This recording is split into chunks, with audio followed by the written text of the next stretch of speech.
Welcome to the deep dive. We are so glad you've decided to join us today. Here, our mission really is to cut through all the noise. We take these big stacks of complex info, articles, the latest research, and we try to boil them down into those absolutely essential nuggets of knowledge, the kind that hopefully make you feel genuinely well-informed, equipped with actionable insights, but without getting totally bogged down in the overwhelming details. And today we are diving deep into a topic that honestly, it impacts pretty much every single one of us, often without us even realizing it. I mean, think about it. Have you ever had those frustrating days where this thick brain fog just will not lift? Or maybe you feel, inexplicably anxious. That low hum of unease, but there's no clear trigger. Or perhaps your energy levels just crash dramatically for no apparent reason, leaving you feeling utterly wiped out. For so long, we've kind of been conditioned to blame external stuff, right? A rough day at work, a tough week, maybe just not enough sleep. We tell ourselves, oh, it's just one of those things. But what if the actual root cause of these feelings isn't starting in your head at all? What if it's coming from a place you might least expect? A place that's actually talking to your brain in these really powerful ways. Okay, let's really unpack this. Exactly. We're pulling back the curtain today on what is arguably one of the most remarkable connections in the human body, and until pretty recently, one of the most underestimated. We're talking about the gut-brain axis. Now, this isn't just some trendy phrase you see floating around on health blogs. It is a constant, incredibly intricate, and frankly fascinating two-way conversation.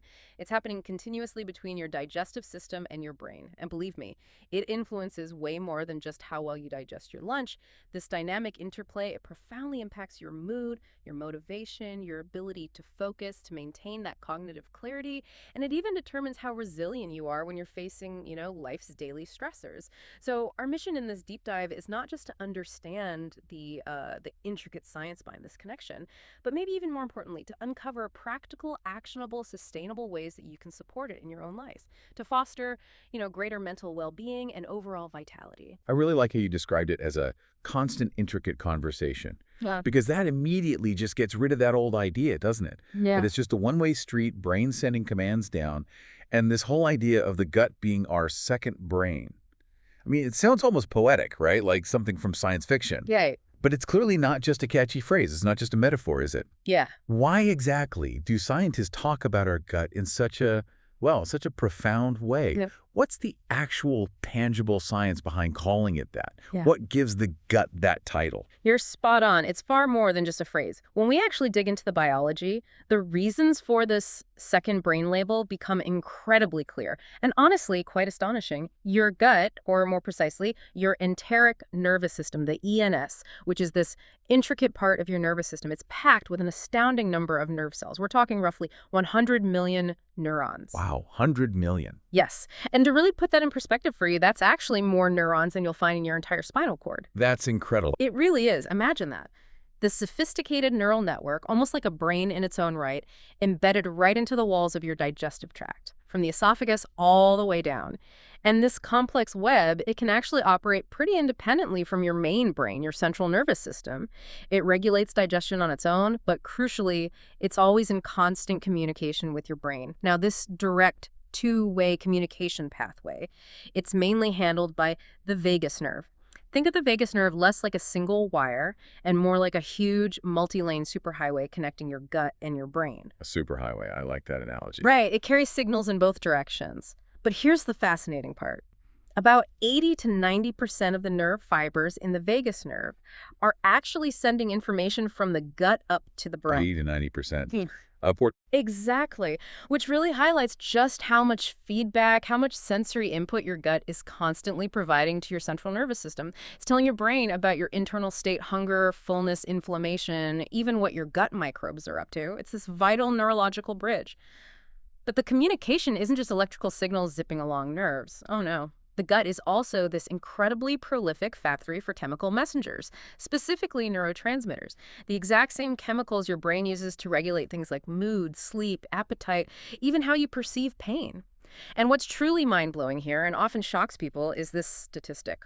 An incredible 95% of your body's serotonin.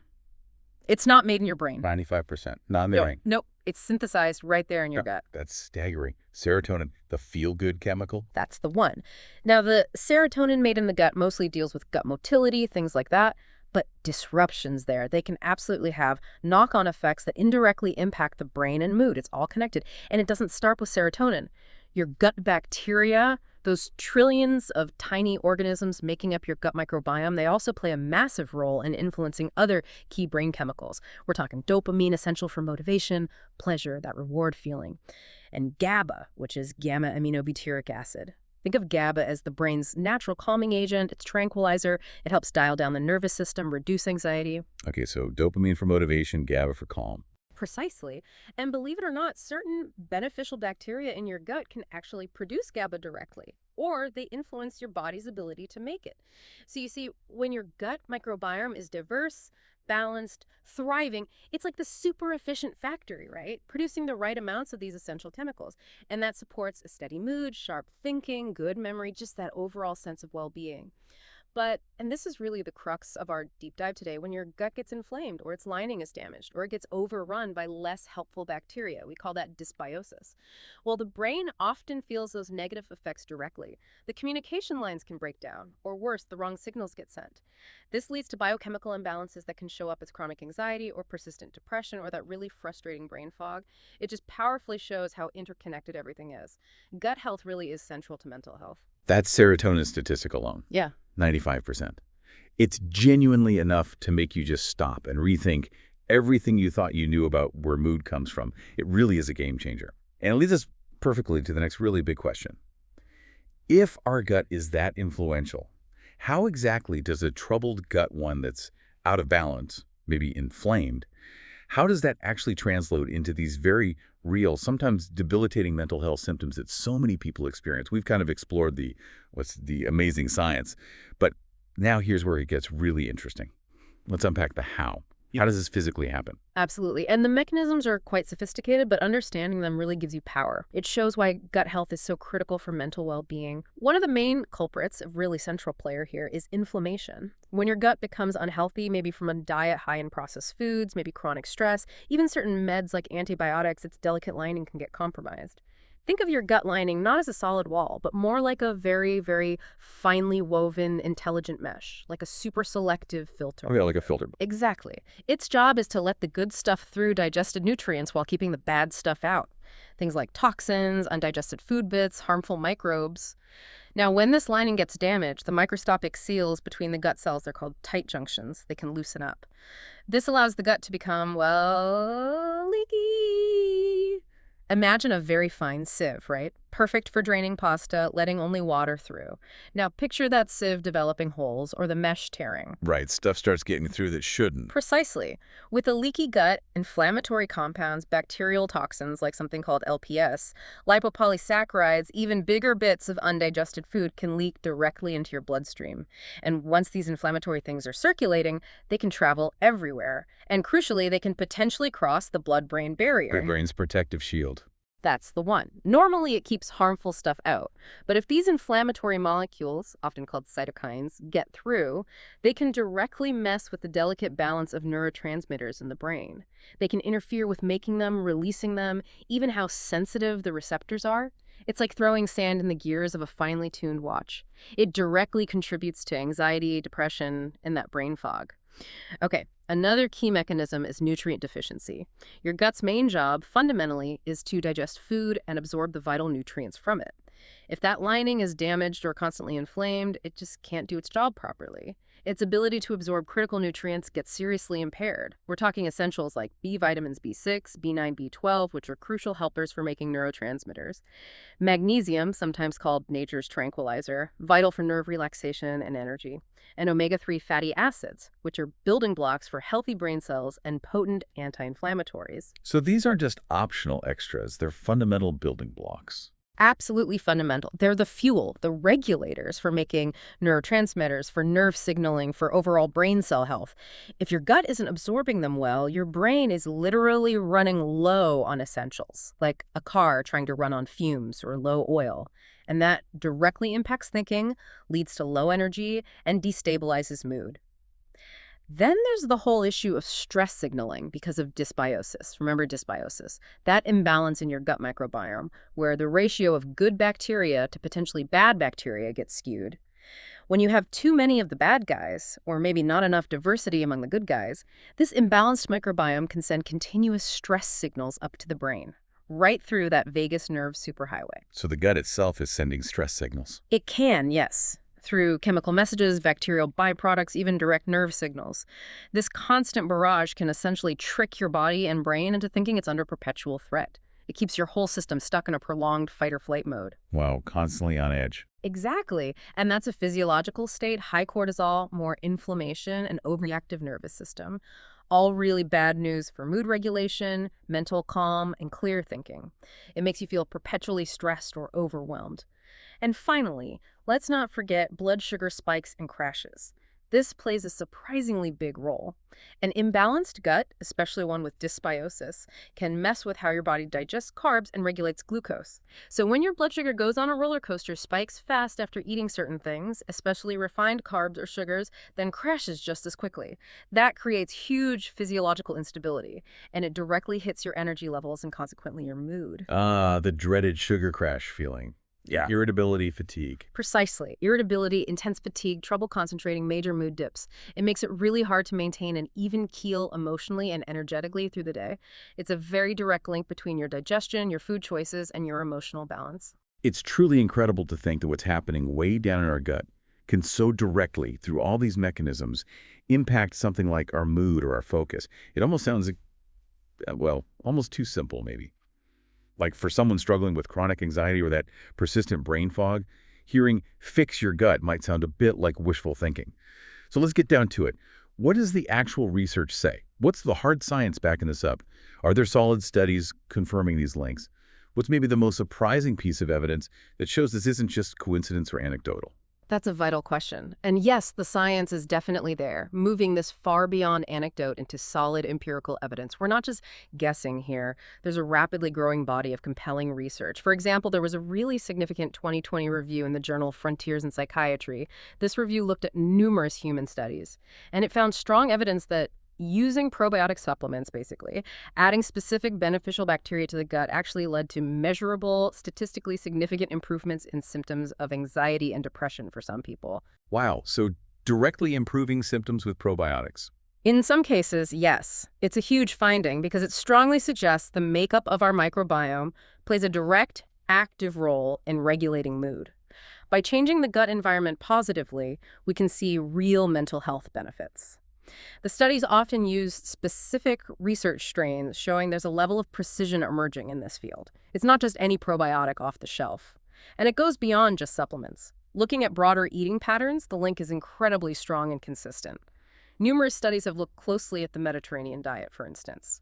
Rich and diverse plant fiber, lots of fresh veg and fruit, healthy fats like olive oil and fish oils, lean proteins, and naturally fermented foods. Right, the classic healthy diet.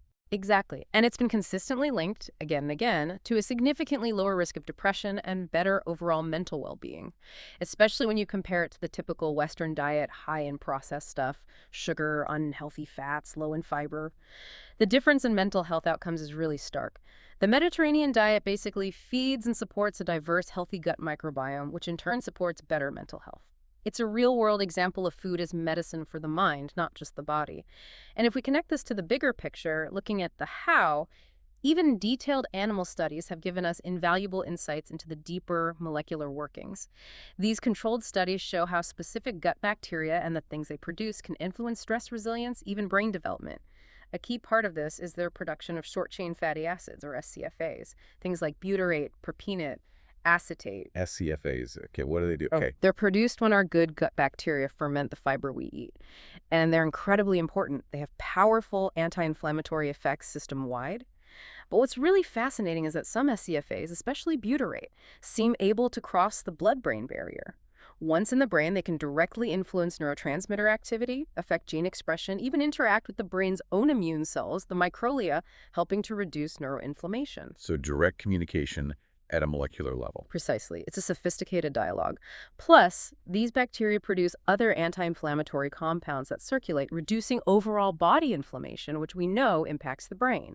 So when you pull together evidence from human trials, dietary studies, animal models, molecular research, it paints this consistent, powerful picture. Your gut health and your mental state are absolutely inextricably linked. That's incredibly strong validation. But for someone listening, maybe someone who still thinks gut feeling is just a metaphor, Hmm. what's the most counterintuitive piece of evidence you'd point to? The thing that really cements it as science? And then following that, for you listening out there, how can you actually tell if your gut might be messing with your mood or your energy? What are those common, relatable signs that your gut is literally trying to tell your brain something's wrong? What symptoms, maybe ones you usually dismiss, should you really pay attention to? That's a great follow-up. I think the most counterintuitive yet really compelling evidence comes from studies, often in animals, involving fecal microbiota transplantation, basically taking gut microbes from, say, a depressed individual and transplanting them into a healthy, germ-free animal can actually induce depressive-like behaviors in the recipient. Wow, really? Just changing the microbes changes behavior. Yes. It strongly suggests causation, not just correlation. It's powerful proof of the gut's direct influence. Now, as for how you can tell if your gut is talking to your brain, that's critical because many people experience these signs without making the connection. They can be subtle at first. One of those common signs is frequent bloating, excessive gas, or chronic indigestion.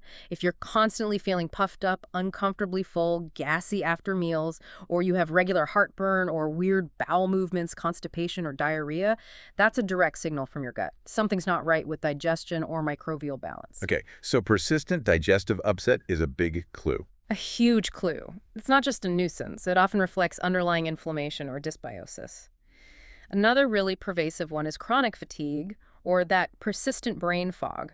We often blame being busy, poor sleep, getting older, but if you constantly feel mentally sluggish, struggle to concentrate, have trouble recalling things, feel like your thoughts are wading through treacle, that could be a major sign your gut isn't giving your brain the optimal environment or the nutrients it needs. Could be poor absorption, could be inflammation affecting brain function. Right, the brain needs fuel and a clean environment. Maybe more directly linked to the brain. Anxiety that specifically spikes after meals. Ah, that's interesting. After eating. Yes.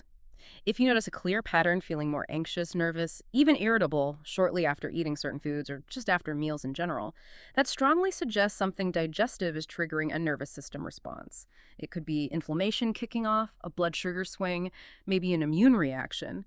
Your gut is sending an immediate, palpable distress signal straight to your brain. Then you have food intolerances or sensitivities. Not severe allergies, but things like bloating, gas, stomach pain, maybe even skin issues, headaches, joint pain after eating certain foods. These often point towards that leaky gut lining we talked about, allowing things into the bloodstream that trigger a low-grade, body-wide immune response. And that systemic inflammation can definitely contribute to brain fog and mood issues. Okay, so paying attention to how specific foods make you feel, beyond just digestion. And finally, a more general cluster. Pervasive mood swings, chronic irritability, unexplained low motivation, or just a persistent lack of joy or spark.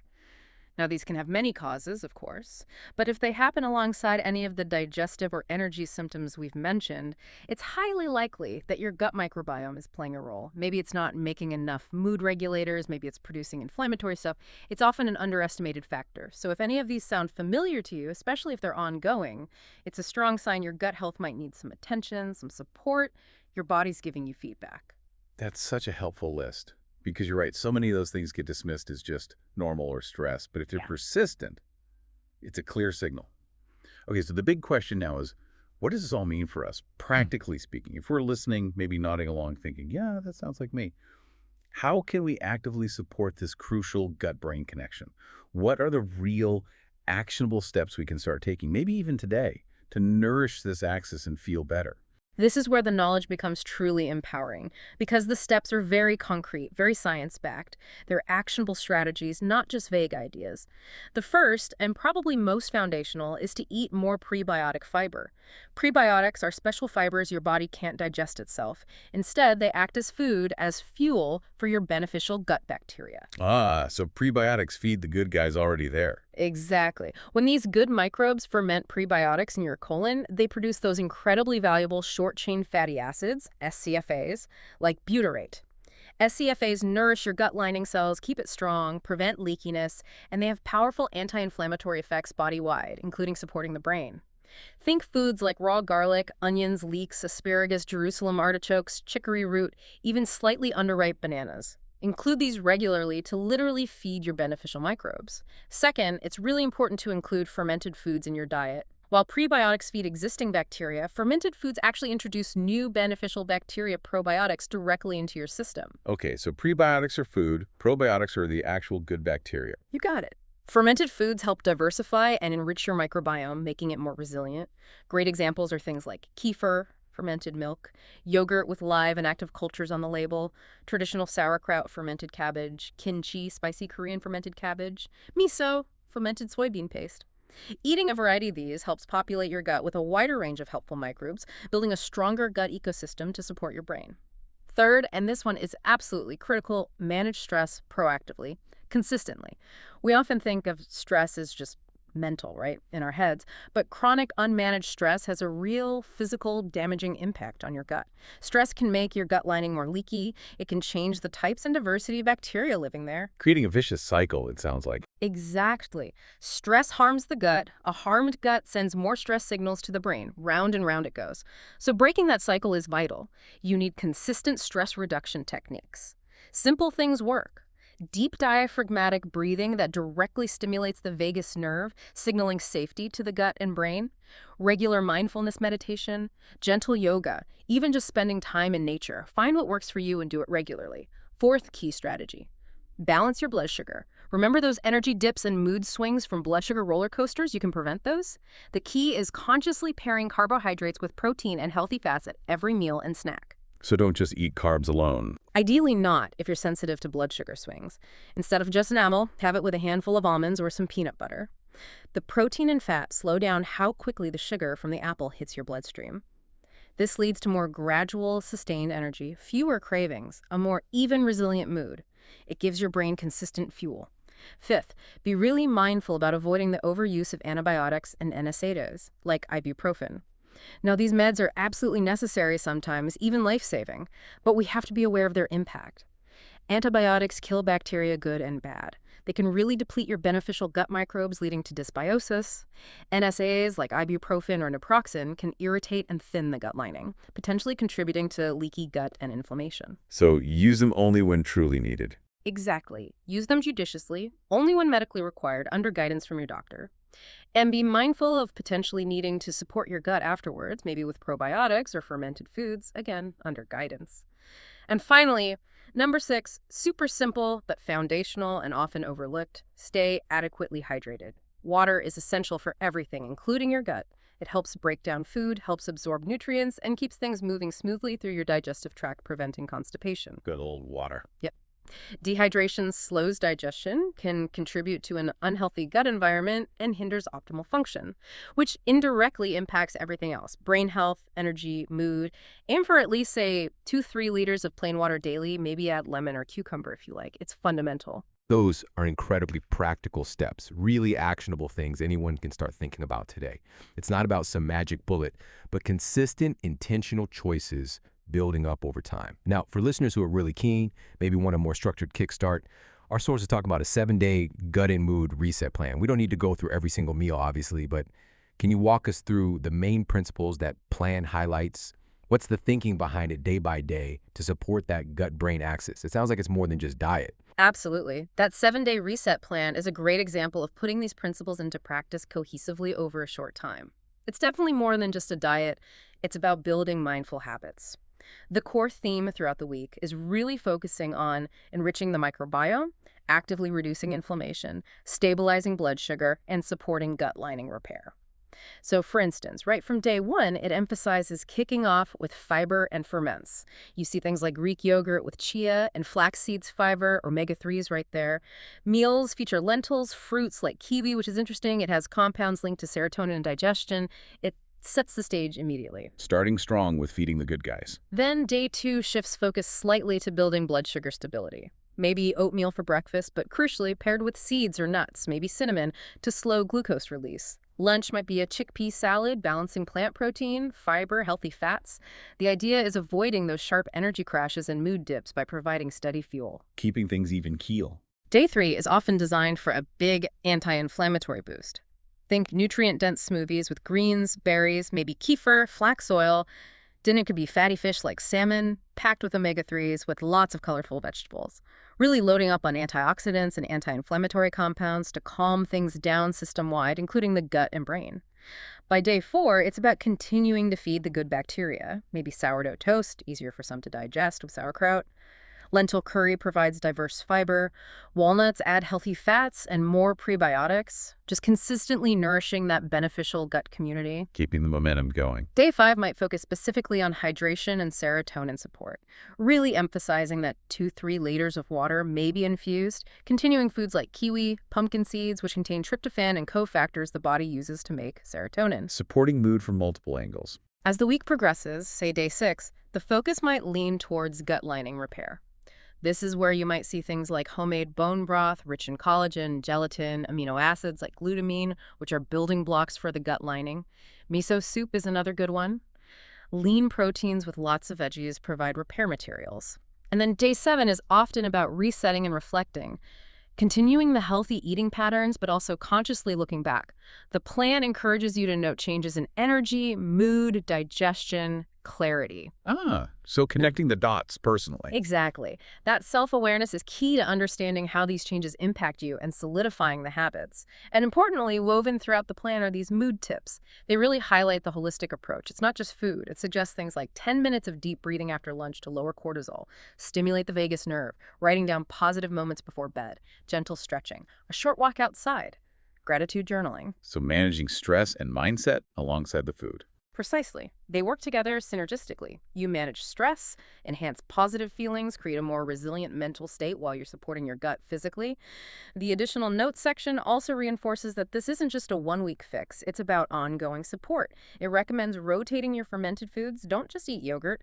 Try sauerkraut, kimchi, miso, kefir to get diverse probiotic strains. Keep prioritizing those prebiotic fibers, garlic, onions, leeks, asparagus, chicory, and consistently include anti-inflammatory fats like extra virgin olive oil, flax oil, walnuts, fatty fish. These are long-term strategies. It really is a comprehensive approach, isn't it? Because beyond the food, the plan, the mood tips. Right. The sources also highlight some critical lifestyle add-ons. These feel like the non-negotiables, the pillars holding it all up. Absolutely non-negotiable. You could eat perfectly, but if you neglect these foundational lifestyle bits, you're missing a huge piece of the puzzle. First is aiming for 7 to 9 hours of quality sleep each night. Consistently. Sleep is when your body does major repair work, including healing the gut lining, balancing the microbiome, resetting the nervous system. Chronic lack of sleep is a massive stressor, increasing inflammation. Sleep is crucial. Got it. Second, continued proactive stress management. We mentioned it in the plan, but it's a lifelong practice. Find what truly works for you, meditation, nature time, hobbies, connection, whatever, and do it regularly. Keep that stress gut cycle from derailing you. Chronic stress physiologically changes your gut environment for the worse. And finally, daily movement. Doesn't have to be intense exercise. Even a brisk 15-30-minute walk daily makes a difference. Movement stimulates gut motility, keeps things moving, prevents stagnation. It also reduces stress, improves circulation, releases endorphins. Good for the gut, good for the brain. Right. Sleep, stress management, movement. The foundational trio. Exactly. They create the essential framework for a thriving gut-brain axis, letting all the dietary stuff work its best magic. This has been incredibly insightful. We've covered the science, the how, the practical steps. It feels like we've really peeled back the layers on something fundamental. But, with any topic this nuanced, there are always common questions, maybe some skepticism lingering. Let's tackle a few head on. First, the big one. Can improving my gut health really make me less anxious? It sounds like such a big claim, especially for people who've struggled a long time. That's a very fair question, and it's crucial to be balanced here. Improving gut health is definitely not a magic cure-all for anxiety. It should never replace professional medical or psychological help. However, the research we've discussed clearly shows your gut microbes influence mood-regulating chemicals like serotonin and GABA. By supporting your gut through diet and lifestyle, you create a less inflammatory, more favorable internal environment. This helps optimize those neurotransmitters. You reduce inflammation that can fuel anxiety. So while it's not an overnight fix, many people do report noticeable reductions in anxiety, more calm, better resilience over time with consistent gut support. It's a powerful tool in the toolkit, working alongside other therapies. Okay, so not a cure, but a very significant supporting factor. Another common practical one. How long does it actually take to feel mood benefits from gut healing? Yes. Patience and consistency are key here. Some people, maybe with milder issues or who respond quickly, might notice subtle improvements in energy, digestion, maybe mood within, say, 2 to 4 weeks of consistent changes. That quick, potentially. Potentially for some subtle shifts. But for deeper, more lasting changes in the microbiome composition, for significant gut lining healing that often takes several months of consistent effort. It really is a journey, not a sprint. The benefits tend to build gradually, so don't get discouraged if it's not instant. Consistency is everything. Which brings up another important question. Should I just go out and take a probiotic supplement?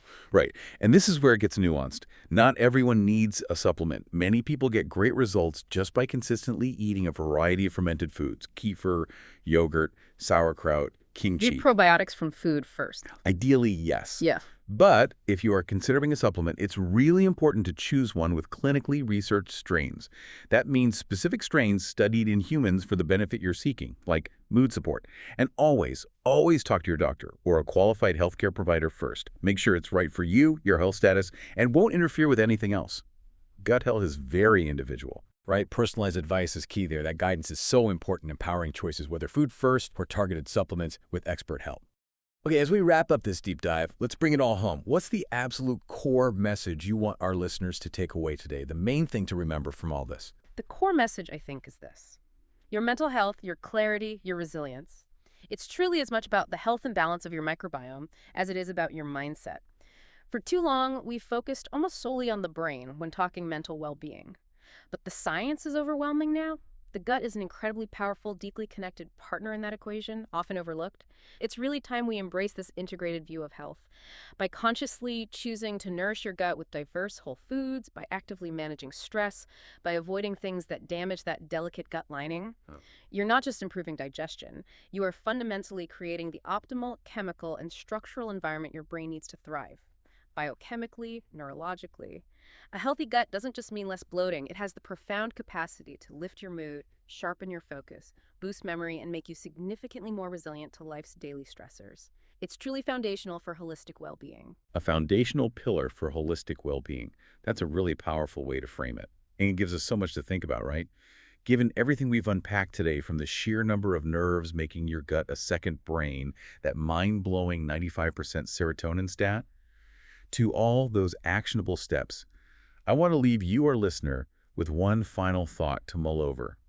What single, small, but consistent change could you commit to this week? Just one thing to start nurturing your own gut-brain connection. Maybe it's adding sauerkraut to a meal, taking that daily walk, maybe just 5 minutes of deep breathing. Start small, but start. Thank you so much for joining us on this deep dive today. It's been truly enlightening, and we really hope it leaves you feeling empowered with new perspectives and practical insights for your health journey. It's been an absolute pleasure. Keep exploring your own health and wellness. Remember, every small, consistent step genuinely adds up and builds towards a more resilient you. And we look forward to having you with us again on the next deep dive as we explore another fascinating topic. Until then, take great care and keep learning.